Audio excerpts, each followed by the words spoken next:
받으실 하나님의 말씀은 구약성경 열왕기상 17장 1절로 7절의 말씀입니다. 열왕기상 17장 1절로 7절의 말씀 우리 함께 봉독하겠습니다.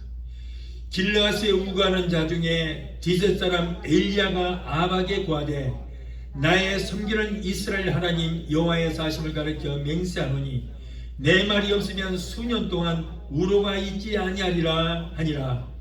여호와의 말씀이 엘리야에게 임하여 가라사대 너는 여기서 떠나 동으로 가서 요단 앞 그린 시냇가에 숨고 그 시냇물을 마시라. 내가 까마귀들을 명하여 거기서 너를 먹이게 하리라.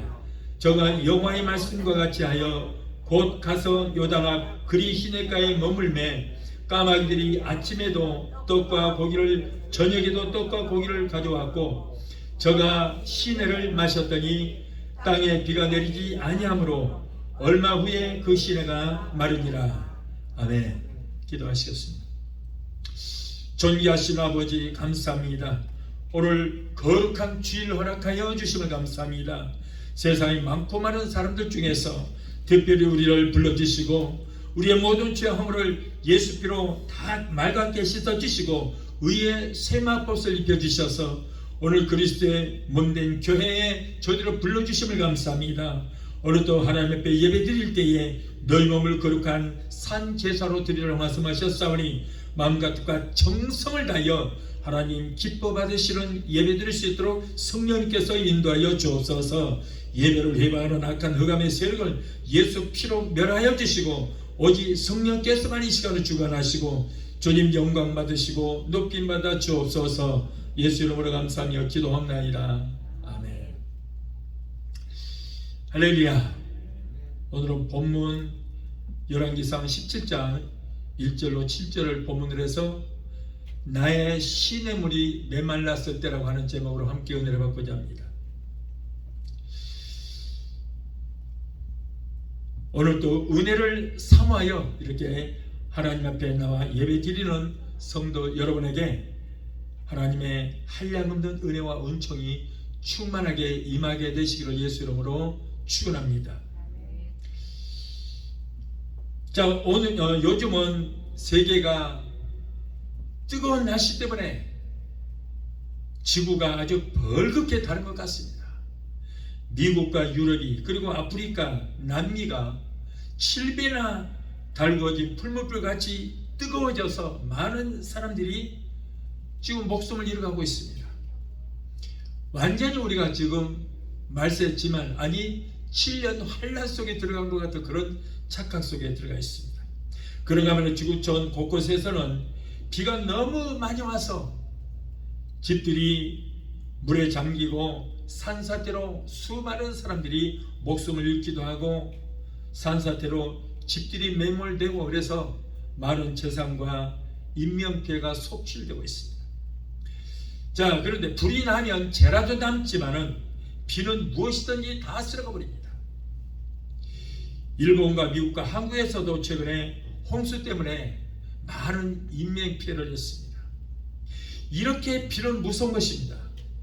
그런가 하면 비가 너무 오지 않아서 농사는 물론이고 마실 물이 없어서 사람이고 초목이고 다 말라 죽어버리는 그런 나라들도 있습니다. 자, 그래서 오늘은 비에 대한 말씀을 전하고자 합니다. 때는 엘리야 선지자의 활동 시대로 거슬러 올라갑니다.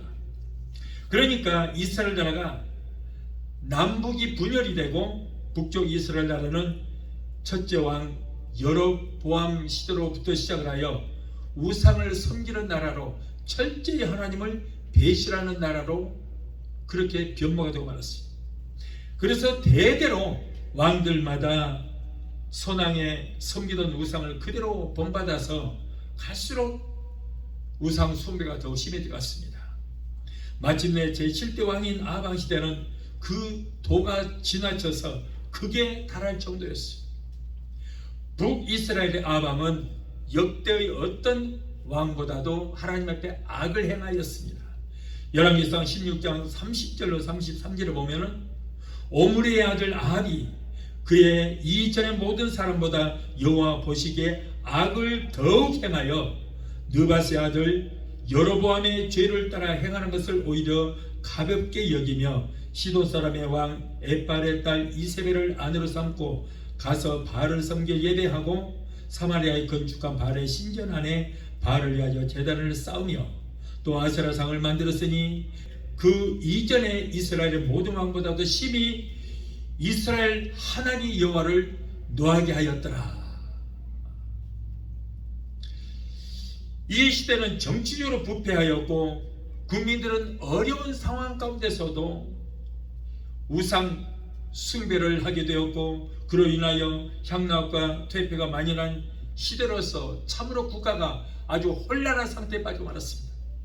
이러한 때에 하나님의 부르심을 받은 엘리야 선지자는 그의 사명을 수행하기가 정말 어렵기 그지없었습니다. 마치 엘리야의 시대가 오늘의 우리가 사는 이 시대와 흡사한 것 같은 그런 느낌을 줍니다. 엘리야도 그랬듯이 오늘의 우리도 도덕과 윤리가 다 사라지고 말았어요. 없습니다. 심지어는 한국에도 옛날에 동방 예의주의라고 했던 나라가 옛말이 되고 말았어요. 사람들이 악할 대로 악해진 이 어려운 시대 속에서 참으로 신앙생활을 하기도 너무나도 어려운 시대 우리가 살아가고 있습니다. 그런데 엘리야는 그런 가운데서도 훌륭하게 그의 사명을 감당했습니다. 그래서 그 마지막에는 그렇게 하나님 앞에 순종하고 죽음을 무릅쓰고 순종하고 하나님을 기쁘시게 했기 때문에 그가 한평생 살고 나서 죽음을 보지 않고 불만이 이끄는 불수레를 타고 하늘로 승천했어요. 그런 어마어마한 복을 받았습니다.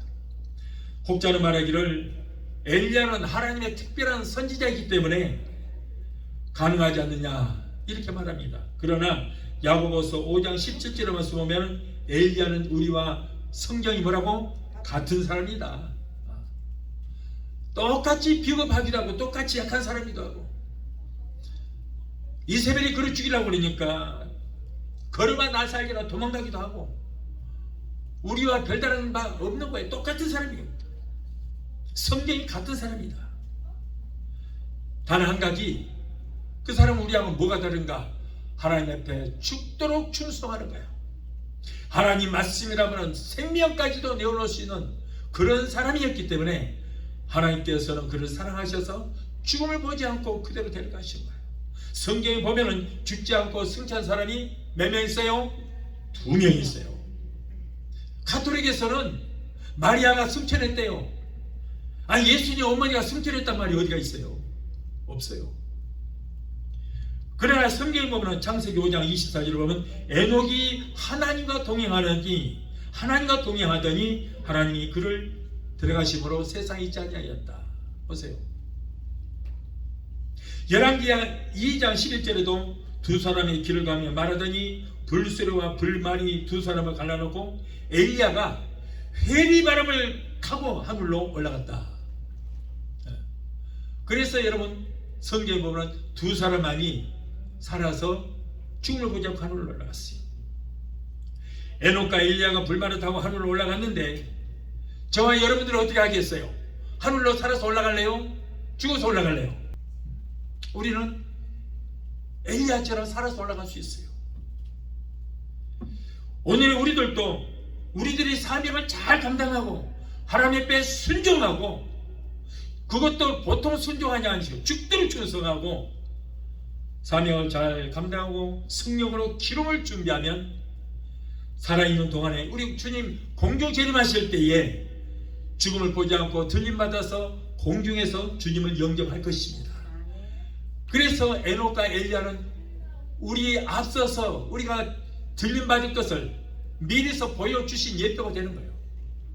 그 말씀이 성경에 있습니다. 데살로니가전서 4장 16절 17절을 보면은 주께서 어려움과 천사장의 소리와 하나님의 나팔 소리로 치니 하늘로부터 강림하시리니 그리스도 안에서 죽은 자들이 먼저 일어나고 그 후에 우리 살아남은 자들도 그들과 함께 구름 속으로 끌어올려 공중에서 주를 영접하게 하시리니 그리하여 우리가 항상 주와 함께 있으리라. 보세요. 우리도 머지않아서 주님 오실 때에 공중으로 살아서 끌려 올라가게 될 것입니다. 또한 승천한 뒤에는 공중에서 심판이 있는데 무슨 심판? 상급 심판이 있을 것인데 이때 하나님께서 주시는 의의 면류관, 생명 면류관 받아 쓰고 천년왕국에 들어가서 천년왕국에서 10골 20골 맡아서 저와 여러분들은 왕노릇하게 될 줄을 믿습니다.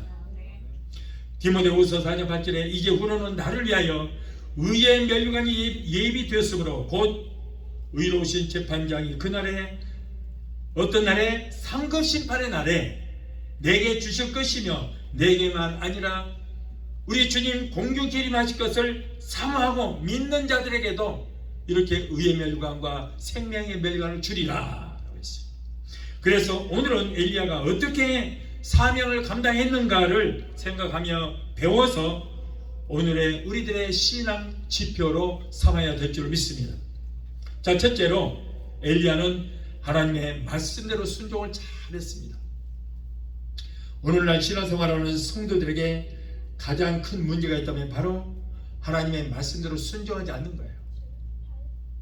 여러분, 성경 말씀 보면 전체가 많이 한 것이 아닙니다. 딱 두 가지예요. 두 가지입니다. 하나는 뭐예요? 하라는 거예요. 하나는 하지 말라는 것입니다. 하든가 말든가 네 마음대로 하라 라는 중간치기는 없습니다. 하라와 하지 말라, 이 두 가지예요. 구약의 율법을 613개를 우리에게 주셨는데 248개는 하라는 거예요. 365개는 하지 말라는 거예요. 십계명에도 그래요. 십계명에도 4계명에 안식일을 기억하여 그날을 거룩히 지키라.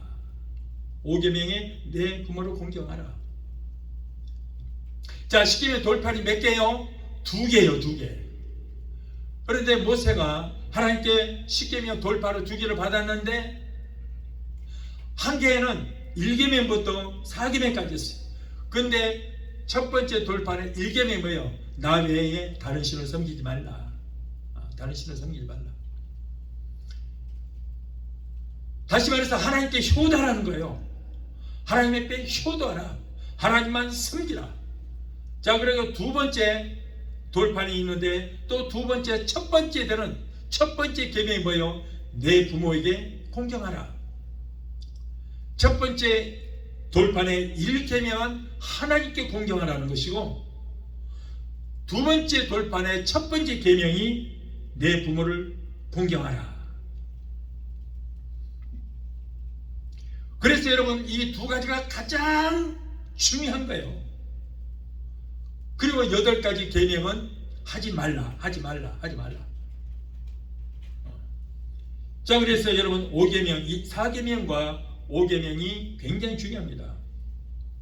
자, 그래서 내 부모에게 공경하면, 그러면 내 부모에게 공경하면 내 부모에게 공경하는 것이 내가 당연함에도 불구하고, 그런데 하나님께서 그러면은 이 땅에서 하는 일마다 복을 받고 그리고 이 땅에서 장수하리라. 장수하리라. 장수의 복을 주셨습니다. 하는 일마다 잘 되고 모든 일들이 잘 되고 그리고 이 땅에서 장수하리라. 여러분, 성경이 어디이고 이렇게 잘 지키면은 이렇게 이 땅에서 복을 받고 장수하리라는 말씀이 없어요. 이 여기에서 딱 문제 있어요. 그렇게 중요한 거예요. 그러나 부모에게 싸가지 없이 불의하고 대들고 무시하고 그런 자들은 하는 일마다 안 될 것이다. 이렇게 십계명에 유일하게 부모에게 효도하면은 잘 된다는 말씀이 이 5계명에 한국에 있어요. 그래서 여러분, 우리가 보면은 이 사회에서도 어디 계통에서든지 여러분 잘된 사람들 보면, 훌륭한 사람들 보면 다 부모에게 효도한 사람들이에요. 그리고 세상에서 말썽이나 부리고 못된 짓들이나 하고 교도소를 가고 온 사람들은 다 부모에게 두려운 막심한 짓거리를 한 사람들이에요. 하나님의 복을 받지 못해요. 예수를 안 믿어도 안 믿는 사람들도 세상에서 훌륭한 사람들을 보면은 다 잘 돼요. 다 잘 돼 있어요. 다 이름을 날리고 잘 됐어요. 그럴 수밖에 없는 것이 여러분, 둘째 계명에, 둘째 판에 첫 계명만 잘 지키면 나머지 6, 7, 8, 9, 10도 다 지킬 수가 있어요. 그래서 하나님께서는 첫 번째 돌판의 1계명이 하나님께 공경을 하는 것이고, 두 번째 돌판의 1계명이 바로 부모에게 효도하라 하는 거예요. 그리하면 이 땅에서도 잘 되고 기도하는 대로 이루어지고 많은 사람들의 충성도 듣고 하나님께서 흔들어서 넘치도록 복을 주실 것이다. 분명히 이게 성경에 약속하신 말씀입니다. 여러분, 이렇게 두 계명은 하라는 말씀이고, 그리고 하지 말라는 말씀이 계명이 8개가 있다. 하나님이 하라고 한 것은 죽어도 해야 되고, 하지 말라고 한 것은 죽어도 해서는 안 되는 거예요. 그런데 사람들은 그 반대로 살고 있어요. 하라고 한 것은 하지 않고, 하지 말라고 한 것은 길을 쓰고 합니다. 이건 무슨 길이에요? 이래서는 안 됩니다. 하나님의 말씀은 절대적이에요. 사람이 임의로 하고 싶으면 하고 하기 싫으면 안 하는 거, 이것이 아니에요. 내 마음에 들면 하고 내 마음에 들지 않으면 안 하는 거, 이것이 아닙니다. 또 내일이 바쁘다는 이유로 하나님을 게을리해서도 안 된다는 거예요. 다른 무엇보다도 하나님의 일을 최우선으로 해야 된다. 어떠한 일이 있어도 하나님 일부터 하라는 거예요. 신앙생활이 우리의 본업이 되어야 되고 나의 생활이 부업이 되어야 된다. 다시 말해서 먼저 그 나라와 의를 위해서 구하라고 그랬잖아요. 먼저 내 일보다도 먼저 하나님의 일, 그 나라와 의를 위해서 구하라고. 그 나라가 뭐예요? 하늘나라를 위해서. 다시 말해서 교회가 바로 하늘나라거든요. 교회에 사는 일들이 하늘나라 일이에요. 그래서 교회에 사는 일을 먼저 하라. 사무엘상 3장 10절의 말씀에 하나님의 사무엘을 사무엘아 부르실 때에 사무엘이 대답합니다. 주여 주여 말씀하시옵소서, 종이 듣겠사옵나이다. 이 대답은 하나님의 말씀이라면 무슨 말씀이라도 내가 순종하겠나이다, 그런 뜻이에요. 순종했습니다. 내 마음에 들면 하고 내 마음에 들지 않으면 안 한다는 그런 말이 아닌 것입니다. 디베라 바닷가에서 부활하신 예수님이 베드로에게 물었습니다. 요한의 아들 시몬아, 네가 다른 사람들보다 네가 나를 더 사랑하느냐? 오늘날의 많은 신자들이 하나님보다 자신을 더 사랑하고 하나님의 일보다 자신 일을 먼저 하고 자기의 주권을 맞춰서 하나님의 말씀을 평가절하는 그런 사람들이 너무나도 많습니다. 세상 것들과 혼합시켜서 그 진가를 떨어뜨리려 합니다. 그래서 1.1도 변함이 없으신 하나님의 말씀을 적당히 희석시키고 적당히 범하면서도 하나님께 기도하는 것을 보면은 욕심사납게 구합니다. 하나님 말씀을 행하지 않고 아까 1계명과 5계명을 지키지 않으면서 하나님 앞에 효도하지 않고 부모에게 효도하지 않으면서 기도한다고 그것이 이루어지겠습니까? 이루어지겠어요? 이루어질 리가 없어요. 이루어지죠. 하나님 우선주의, 부모 우선주의를 할 때 하나님께서 복을 주시러 보여. 아까 엘리야도 그랬잖아요. 엘리야도 목숨 걸고 하나님 말씀 들었어요. 그랬더니 죽음도 보지 않고 그냥 올라가는 거예요. 특별히 하나님께서 엘리야에게 관심을 갖잖아요. 하는 일마다 관심을 가지고. 왜? 하나님 앞에 순종하기 때문에 그렇다. 하나님께서 엘리야에게 명한 것이 무엇입니까? 오늘 본문 1절의 말씀에 엘리야가 아합에게 말하되 내가 섬기는 이스라엘 하나님 여호와께서 살아계심을 두고 맹세하노니 내 말이 없으면 수년 동안 비도 이슬도 있지 아니하리라. 엘리야 선지자는 하나님의 보내심을 받아서 이와 같이 악을 행하는 아합 왕을 직접 찾아가서 당신이 악을 행하기 때문에, 하나님 앞에 악을 행하기 때문에 당신 때문에 이 땅에 비가 오지 않을 것이다. 3년 반 동안 비가 오지 않을 것이다, 이렇게 말했어요. 여러분, 그 시대 아합 왕이 얼마나 악하고 무서운지 몰라요. 그런데 그 앞에 가서 감히 당신이 하나님의 명령을 거역하고 하나님을 잘 섬기지 않았기 때문에, 당신 때문에, 당신이 범죄했으므로 당신 때문에 이 땅에 3년 동안 이슬도 내리지 않는다. 비는커녕 이슬 한 방울도 내리지 않을 것이다. 얼마나 용감합니까? 하나님께서 전하라니까 목숨 걸고 전하는 거예요. 네? 그래야 돼요. 뭐가 무섭냐고, 뭐가. 그래 놓고는 이제 자기는 하나님께서 너는 이제 그리 시내로 가라. 너 분명히 그대로 있으면은 아합이 너를 잡아 죽일 것이다. 너는 아직 할 일 있으니까 지금 죽으면 안 돼. 너는 살아서 올라가야 돼. 그러니까 그리 시내가에 가서 숨어 있어. 당시 왕 앞에 여러분 이와 같은 말을 한다는 것은 참으로 위험한 일인 것입니다.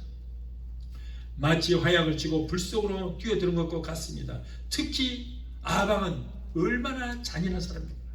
여러분 오늘날 주의 종들이 성도들이 기분 나쁠까 봐서 신발 거꾸로 신고 다 교회 나갈까 봐서 설교 시간에 할 말을 못하고 있어요. 그래서 듣기에 좋은 기분 좋은 얘기, 웃기는 얘기, 재밌는 얘기, 위로에 되는 얘기만 자꾸 말합니다. 그러다가 성도들은 언제 변화됩니까? 언제 변화돼요? 여러분 하나님의 말씀은 내게 불이익이 올지라도 성령께서 감동 주시는 일을 전해야 되는 거예요. 그냥 좋은 얘기, 듣기 좋은 얘기만 했다가는 절대 변화 없습니다. 하나님의 말씀은 어디고 강한 말씀만 전한 거예요. 그래서 예레미야서 23장 29절에 나 여호와가 말하노라 내 말이 불같지 아니하냐 반석을 쳐서 깨뜨리는 방망이 같지 아니하냐 그랬어요. 얼마나 무섭습니까? 내 말이 불같지 아니하냐. 불이 뭐예요? 태우는 거예요. 너의 모든 죄도 태우고 너 굳었던 마음, 강팍한 마음, 완악한 마음을 두들겨 깨뜨리는 방망이 같지 아니하냐. 이게 하나님 말씀이에요. 굳었던 마음, 강팍한 마음을 깨뜨려야 되는 거예요. 나도 그래서 이만큼 변화된 거예요. 그래서 그런가 하면 히브리서 4장 12절에 하나님의 말씀은 살았고 운동력이 있어 좌우의 그 어떤 칼보다도 예리하여 날이 밝게 썰어서 우리의 영과 혼과 및 관절과 골수를 찔러 쪼개기까지 한다. 이게 하나님 말씀입니다. 여러분 이렇게 하나님 말씀을 성령께서 감동 주시는 대로 절제하지 말고 두려워하지 말고 전해야 돼요. 엘리야가 그래서 여러분 하나님의 사랑을 받았고 그 무시무시한 아방한테 가서 너 하나님 말씀에 불순종하고 우상을 섬기고 했기 때문에 너는 네 죄 때문에 3년 반 동안 비가 오지 않을 것이고 피놓고 싸고 이스라엘 마을도 오지 않을 것이다. 실제로 그렇게 됐잖아요. 실제로 그렇게 됐어요. 이렇게 여러분 하나님의 말씀은 반드시 수행해야 됩니다. 지체수도 안 되는 거예요. 하나님의 명령이 떨어질 때 또 하나님의 말씀은 쉬운 것도 아니고 내 마음에 드는 것만 지키는 것 아니에요. 평안할 때만 지키는 거 아닙니다. 한가할 때 바쁠 때도 지켜야 되는 거예요. 출애굽기 34장 21절의 말씀에는 안식일을 지킬 때에 오늘같이 주일을 지킬 때에 아무리 바빠도 바깔 때나 그리고 거둘 때도 지키라고 그랬어요. 오늘날 많은 사람들이 주여 주여 하면서도 아무런 양심의 가치도 없이 주의를 범하는 사람들이 얼마나 많습니까? 그런데 하나님께서는 추수할 때 얼마나 바빠요. 그 바쁜 중에서도 밭을 갈 때나 씨를 뿌릴 때나 거둘 때도 안식일만은 꼭 지키라고 했어요. 명령입니다. 하나님의 말씀대로 지키고 나서는 그 결과는 염려할 것이 없이 그냥 하나님께 맡기고 지금 당장 그 말씀대로 우리는 순종만 하면 될 줄로 믿습니다. 지난 주일날 너희 몸을 하나님 앞에 산 제사로 드리라 그 설교했더니 사람들이 별로 안 좋아하더라고요. 그런 설교만 안 좋아해요. 가장 중요한 거잖아요. 가장. 여러분 어때 문제가 있을 때 하나님 앞에 우리가 할 일은 뭐예요? 마음과 뜻과 정성을 다하여 예배를 드리고 나서 하나님에게 이런 문제가 있습니다. 이것도 주시고 저 문제도 해결해 주시오 할 때 하나님 해주실 거 아니에요.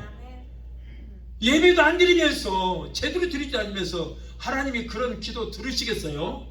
아니요, 안 들어요.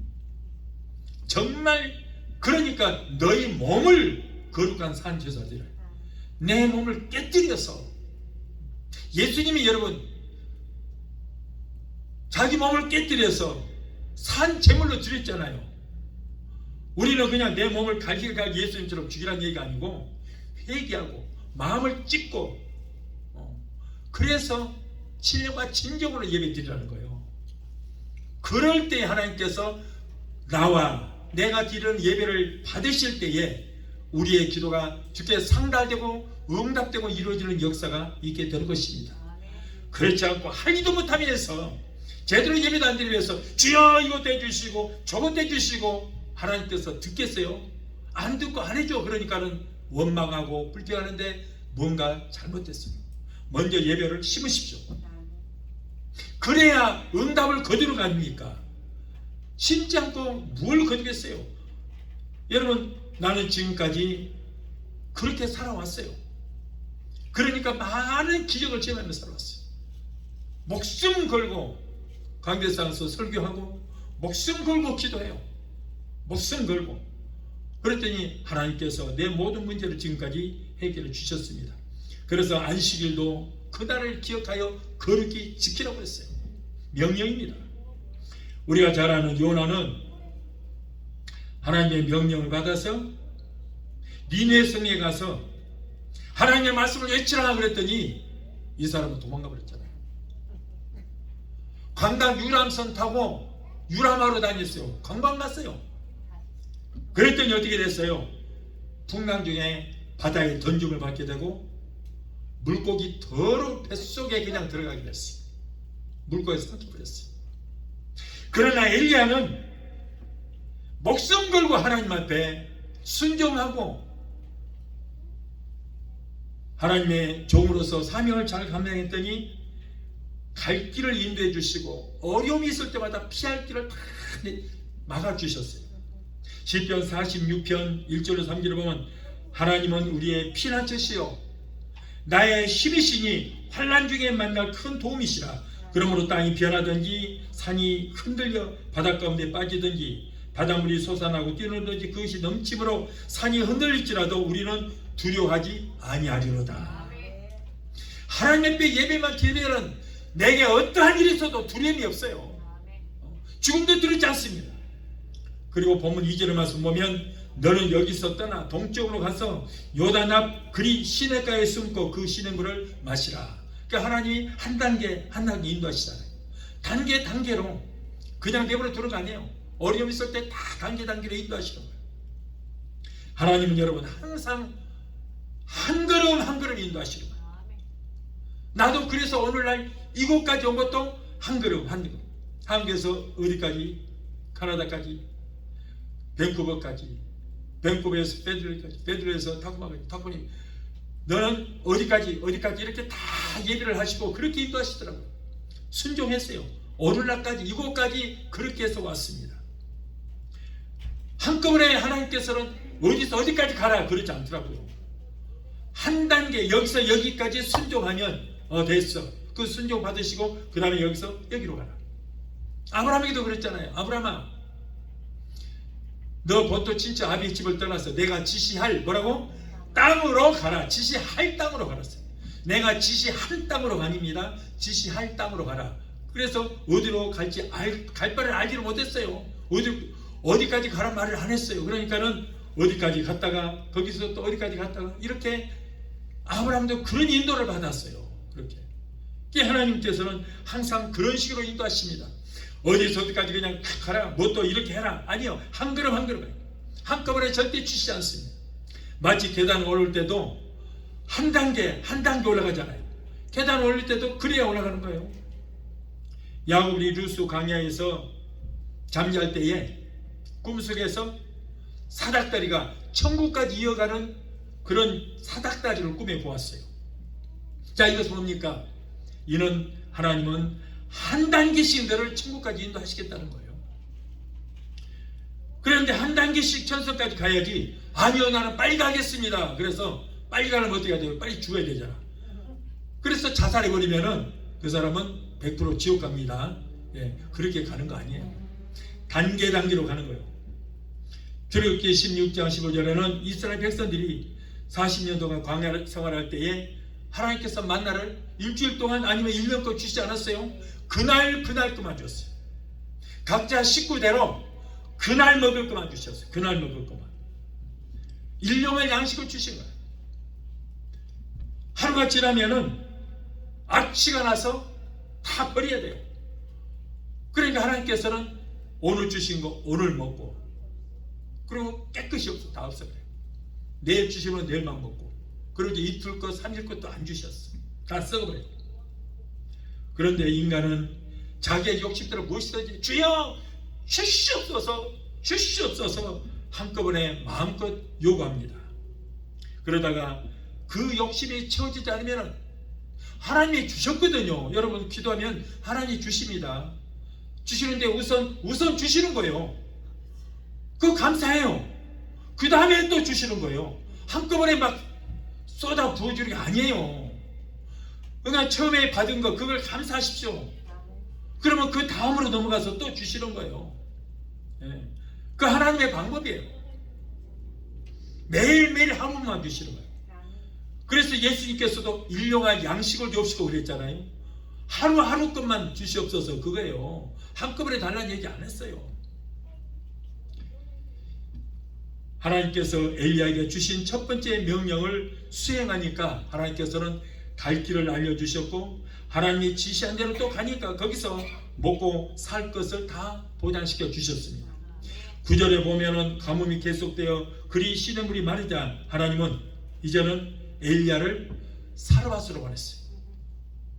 사도행전 9장 6절의 말씀 보면 사울이 다메섹으로 가다가 밝은 빛을 보고 눈이 잊어버렸습니다. 그럴 때 하나님께서 여기도 또 그래요. 우선 성내로 들어가라. 성으로 들어가라. 다메섹에 있지 말고 다메섹에서 성까지만 가라. 하나님은 거기서 눈 못 고치겠어요. 그 자리에서 고칠 수 있습니다. 그런데도 고치지 않았어요. 다메섹에서 성까지만 가라. 그러면 내가 너에게 행할 일을 가르쳐 주리라. 사도행전 10장 7절 이하의 말씀 보면 베드로가 옥에 갇혔는데 천사가 구해줬습니다. 이때 한꺼번에 문이 다 열리는 거 아니었어요. 단계였어요. 첫 번째로 뭐냐? 발과 손목에 차였던 착고를 풀어줬어요. 자, 두 번째는 신발을 들고 밖으로 나오니까 그때서 문이 또 쫙 열리네요. 문 하나 통과하니까 그 다음 문이 또 열려서 나오게 됐어요. 이스라엘 백성들이 가나안에 들어갈 때에 여러분 요단강 건너갈 때 어떻게 됐어요? 물이 쫙 갈라졌어요? 아니요. 발을 딱 디디니까 쫙 갈라지는 거예요. 무엇이든지 이렇게 단계가 있는 거예요. 그렇기 때문에 여러분 기도하는 것도 한꺼번에 뭐든지 다 달라고 하지 마세요. 단계. 내가 여기서 내 믿음이 이만큼 받을 만한 믿음이 생겼어요. 그러면 내 믿음만큼 받게 되는 거예요. 그 다음에 받으려면 또 더 큰 믿음을 가져야 돼요.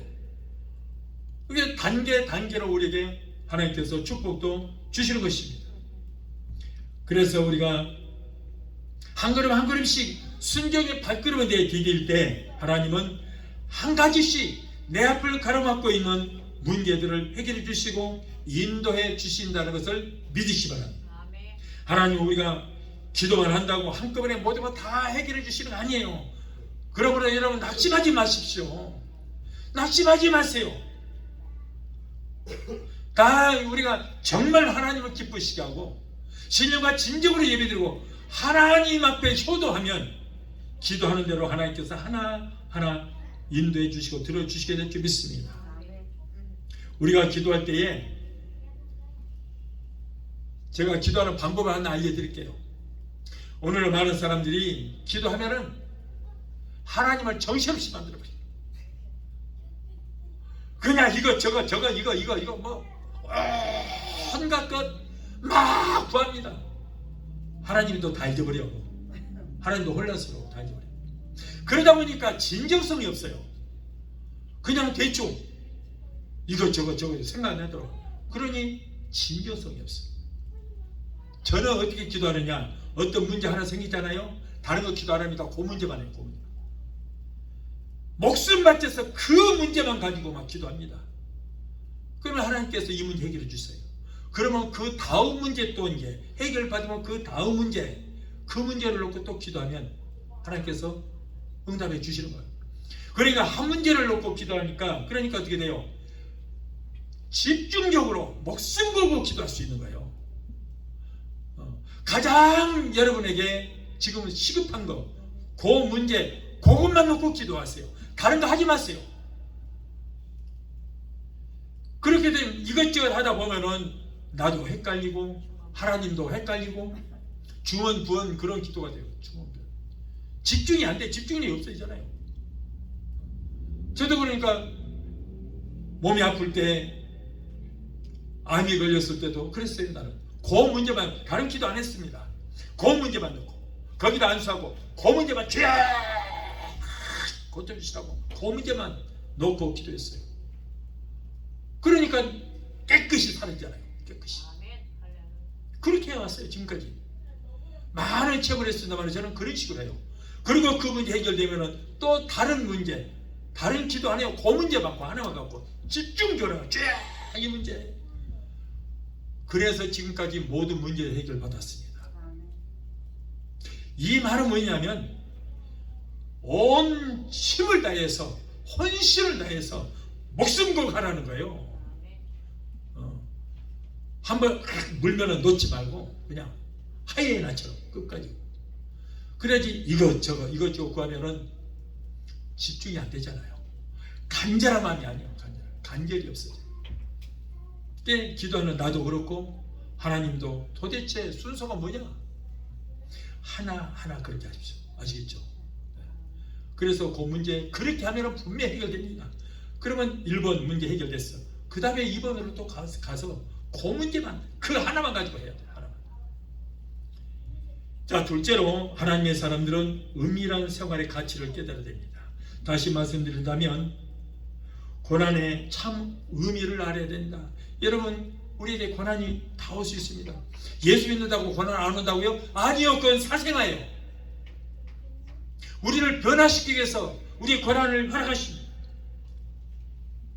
우리가 당하는 고난은 지금 당장 보기에는 괴롭고 힘들고 어렵습니다. 그러나 그 결과는 어떻게 돼요? 그 고난의 결과는 하나님의 엄청난 은총과 직결된다는 것을 우리는 깨달아야 돼요. 아, 예수 잘 믿으면 고난이 없다고? 아니요, 그건 사생자예요. 사생자예요. 고난 허락하십니다. 엘리야는 그릿 시냇가에 응가하면서 기근이 계속되는 동안은 은밀한 시간을 가졌습니다. 그 시간이 여러모로 고난의 기간이었어요. 시편 119편 71절에 고난 당하는 것이 내게 유익이라 이로 말미암아 내가 주의 율례들을 배우게 되었나이다. 주의 입의 법이 내게는 천천 금은보다 좋으니이다. 결코 고난이 잘못된 거 아닙니다. 나도 수많은 고난을 통과했기 때문에 오늘 이만큼이라도 믿음이 자라게 된 거예요. 그 고난을 통해서 하나님이 내게 관심이 있다는 걸 깨닫게 되고 그 고난 때문에 내가 기도하고 하나님께 가까이 했더니 하나님께서 나를 만나 주셨고 오늘까지 인도하셨고 하나님이 나를 닫지 않는다는 것을 직접 깨달을 수 있게 되는 거예요. 사울은 회개하고 아라비아 사막에 가서 3년간 은밀한 생활을 통하여 하나님과 교제 시간을 가졌습니다. 모세는 미디안 광야에서 40년 동안 은밀한 관계를 가졌어요. 그 얘기는 뭐예요? 그 시간을 하나님과 만나는 시간이라고 말해요. 어떤 시간? 고난의 시간이 그렇단 말이에요. 고난의 시간은 하나님과 만남의 시간입니다. 그리고 모세는 미디안 광야에서 40년 동안 하나님과 만났어요. 다윗은 30년 동안 목동 생활, 왕궁 생활, 피난 생활하면서 그 많은 고난을 통해서 은밀한 하나님과의 교제 시간을 갖게 되었습니다. 그리 시냇가의 은밀한 생활을 통하여 하나님과의 진정한 교제를 갖는 엘리야는 비로소 바알과 아세라 선지자와 싸우기 위해서 갈멜산에 나갈 용기와 능력을 얻게 되었습니다. 이런 고난을 통해서 강하고 담대해지고 말이에요. 이 고난을 통해서 하나님 앞에 목숨까지도 아끼지 않는 그런 담대함이 생기게 되는 거예요.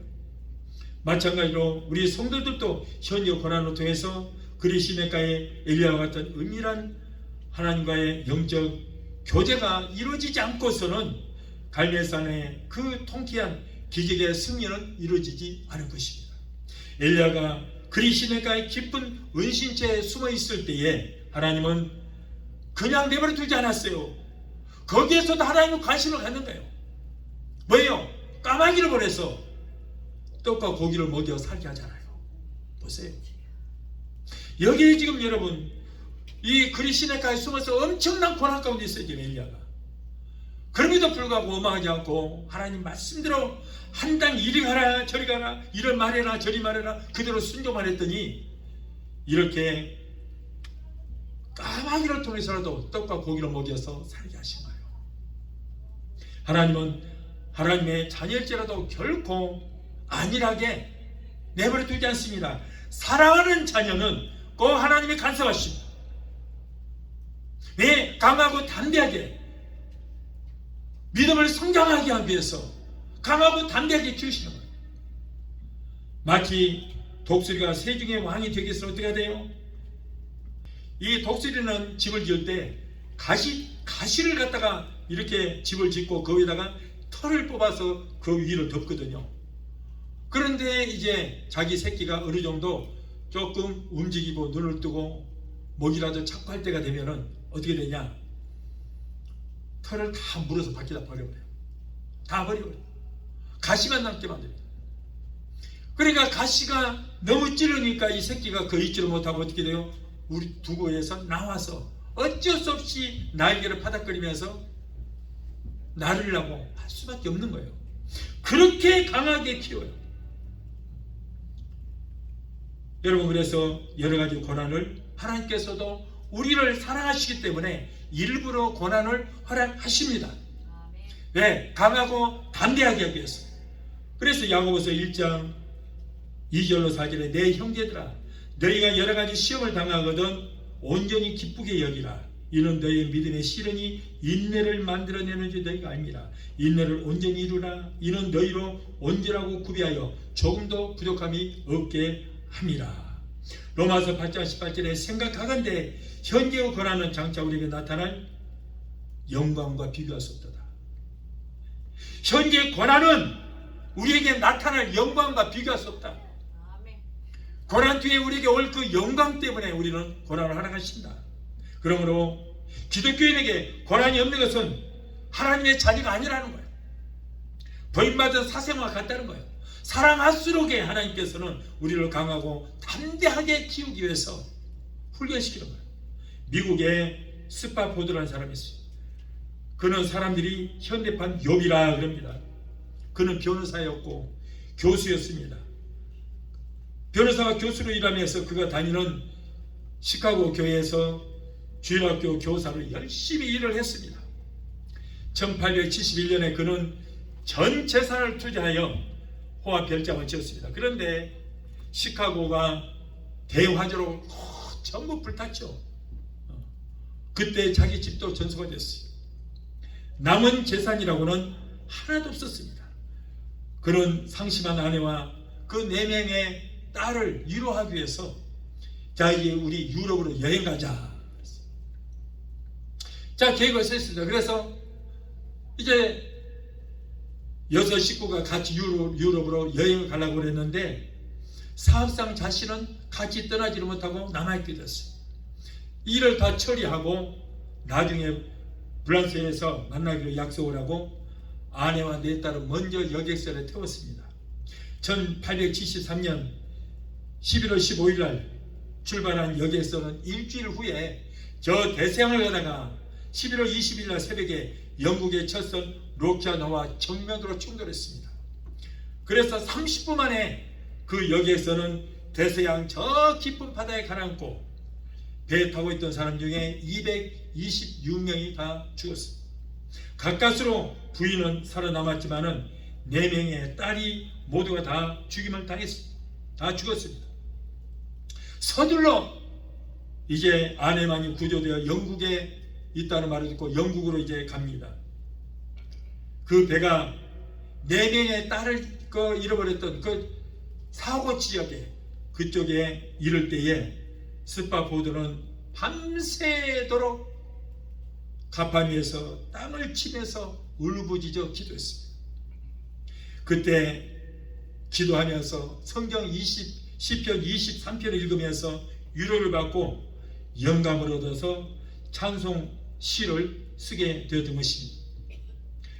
여러분, 그가 썼던 그 찬송 시를 우리가 한번 이 시간에 불러보도록 하겠습니다.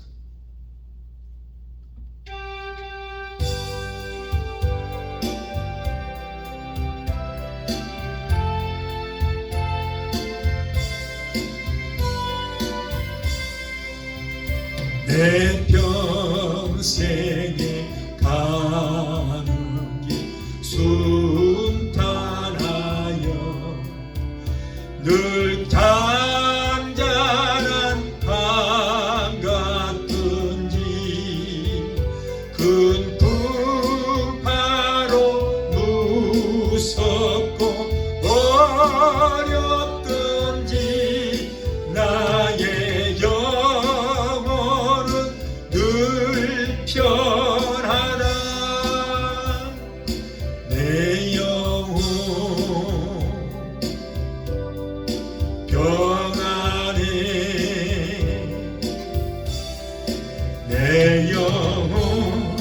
내 영혼 평안해. 하나님은 하나님의 성도들이 이 세상에서 온갖 죄악과 싸워서 이기도록 훈련하고 연단시키시고 키우십니다. 그래서 온갖 고난과 시험과 고통을 다 허락하십니다. 과인 보호 속에 자라난 자녀들은 사회에서 패배자가 되고 문제의 인물이 되지만 철저한 교육과 훈련 속에 성장된 자녀는 모든 일을 다 잘 적응하며 올바른 삶을 살아가게 되는 것입니다. 저 마지막으로 하나님의 자녀들은 시냇물이 마르는 체험을 해야 됩니다. 엘리야가 마시던 그리 시냇물이 오랜 가뭄으로 인해서 다 말랐습니다.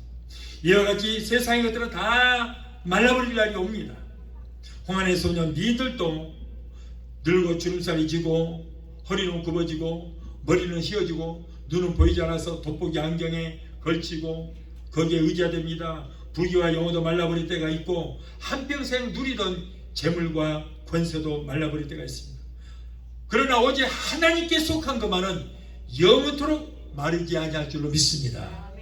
그래서 베드로 사도는 말하기를 베드로전서 1장 24절 그러므로 모든 육체는 풀과 같고 그 모든 영광은 풀의 꽃과 같으니 풀은 마르고 꽃은 떨어지되 오직 주의 말씀은 세세토록 있도다 라고 했고 우리 주님도 말씀하시기를 요한복음 4장 14절에 내가 주는 물을 마시는 자는 영원히 목마르지 아니하리니 내가 주는 물은 그 속에서 영생하도록 솟아나는 샘물이 되리라 라고 했습니다.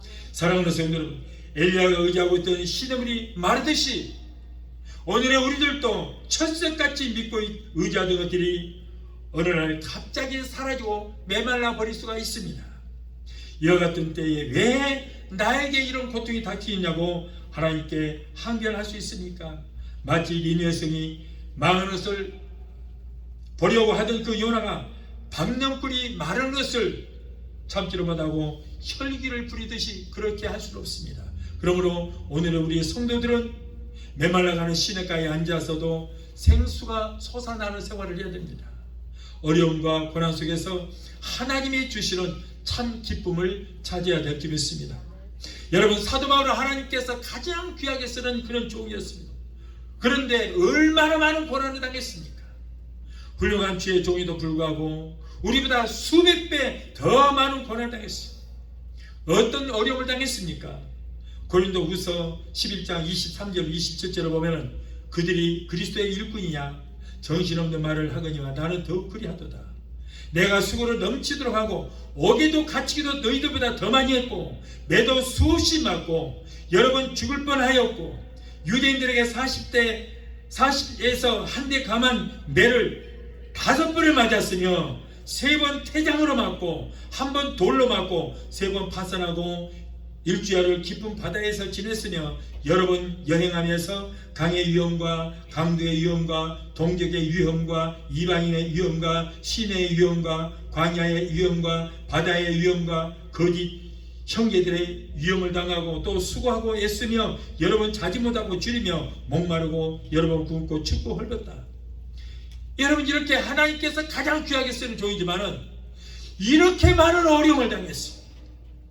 오늘날 예수 믿는 사람들이 고난과 시험을 당하고 몸에 병을 얻고 사업이 실패하는 그 어려움을 당하면은 욥의 세 친구처럼 네가 하나님 잘못 섬겨서 그런다, 네가 믿음 생활 잘못해서 한다고 비판하고 판단합니다. 그러나 하나님께서 병을 고쳐주시면은 입을 딱 한 거예요. 먼지 당하면 비판하고 판단했던 사람이 하나님께서 내 병을 고치시다 그러면 아무 소리 안 해. 그런 말 하지마, 하지마. 내가 직접 당한 사람이야. 하나님께서 나를 이렇게 고치시다고 했더니 그런 말 하지 말아요. 처음부터 안 아팠으면 될 거 아니야. 왜 그 맨날 고침받았다고 그래. 이렇게 한 사람이 있어. 그것도 누가? 주의 종이라는 사람이 그런 말 하더라고.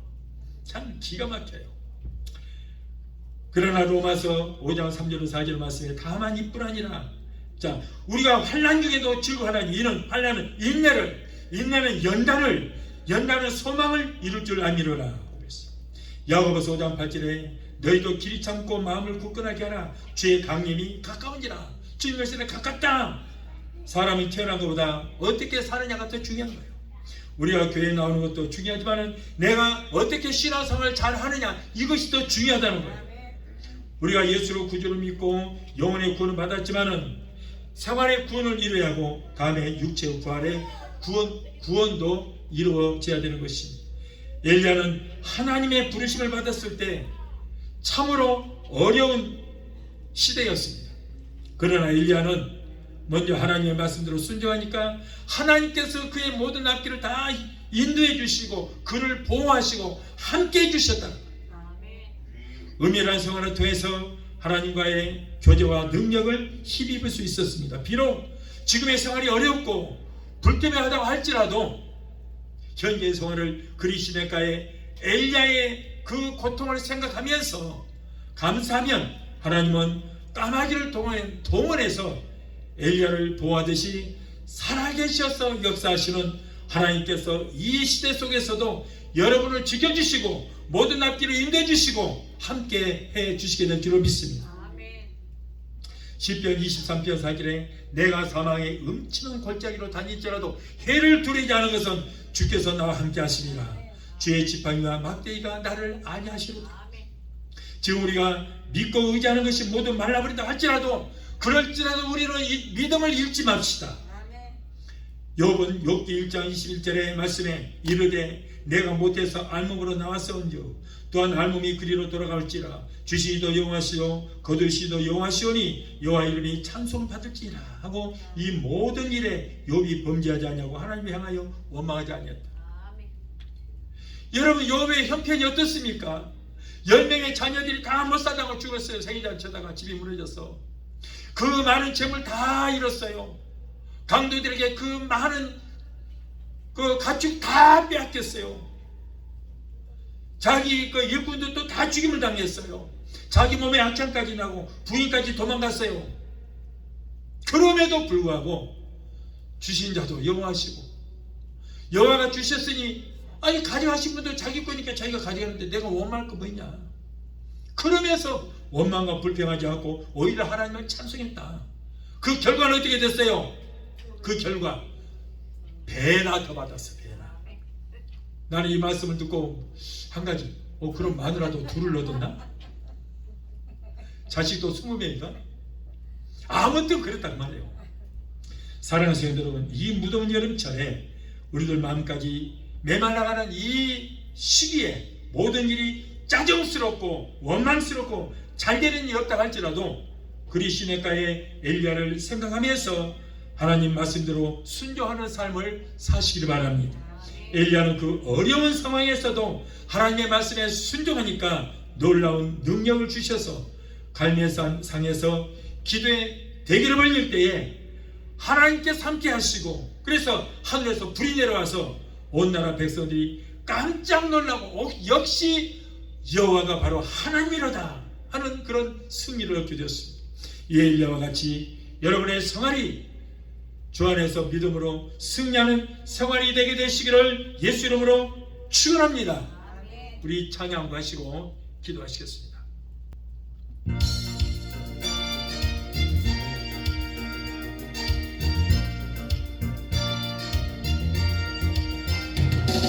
지금은 엘리야 때처럼 주 말씀이 선포되고 또 주의 종 모세와 때와 같이 언약이 성취되네.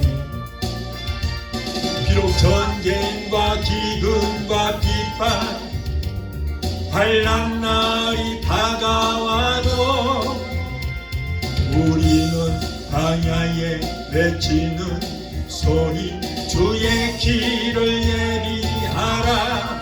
보라 주님 구름 타시고 나팔 불 때에 다시 오시네. 모두 외치세.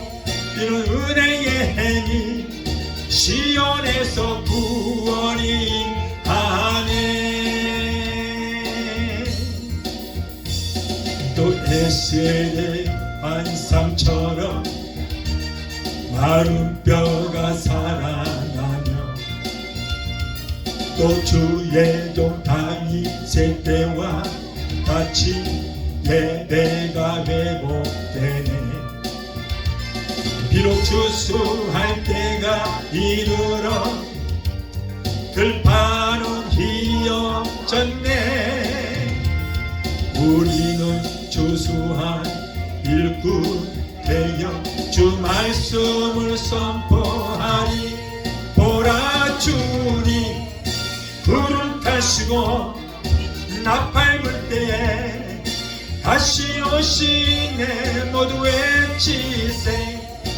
은혜의 행이 시온에서 구원이 하네. 보라 주님 구름 타시고 나팔 불 때에 다시 오시네. 모두 외치세. 이는 은혜의 행이 시온에서 구원이 하네. 보라 주님 구름 타시고 나팔 불 때에 다시 오시네. 모두 외치세. 이는 은혜의 행이 시온에서 구원이 임하네. 기도하시겠습니다. 걸어가시고 존귀하신 아버지 하나님, 지금은 엘리야 때처럼 악하고 험한 세상이 말세지만 우리가 살아가고 있습니다. 세계 각지에서 전쟁과 기근과 폭우와 폭염으로 많은 사람들이 희생을 당하고 마치 7년 환란을 겪는 것 같은 어려움 가운데 우리가 살아가고 있습니다. 이럴 때 우리는 하나님의 종 엘리야처럼 하나님의 말씀에 순종하고 능력받고 건너받고 강하고 담대하여 끝까지 승리할 수 있는 우리 모두가 되게 도와 주시옵소서. 예수 이름으로 감사하고 축복하며 기도합나이다. 아멘. 지금은 우리를 죄에서 구원하신 우리 주 예수 그리스도의 그 무한하신 은혜와 아들까지도 아끼지 아니하시고 우리를 위해서 내주시기까지 우리를 사랑하시는 아버지 하나님의 그 극진하신 사랑과 보혜사 성령님의 내주 교통 충만 역사하심의 은혜가 오늘 주일 예배에 참석하여 말씀으로 은혜받고 돌아가는 귀한 성도들의 가정과 가족과 직장과 사업장과 자녀들과 생업과 모든 범사 위에 오늘 영상을 통해 함께 은혜의 자리에 참여하는 사랑하는 귀한 성도들의 저들의 가정과 가족과 직장과 사업장과 자녀들과 생활과 모든 범사에 각자 섬기는 교회 위에 베레스타 순복음교회 지금부터 영원토록 함께 하시기를 간절히 축원합나이다. 아멘.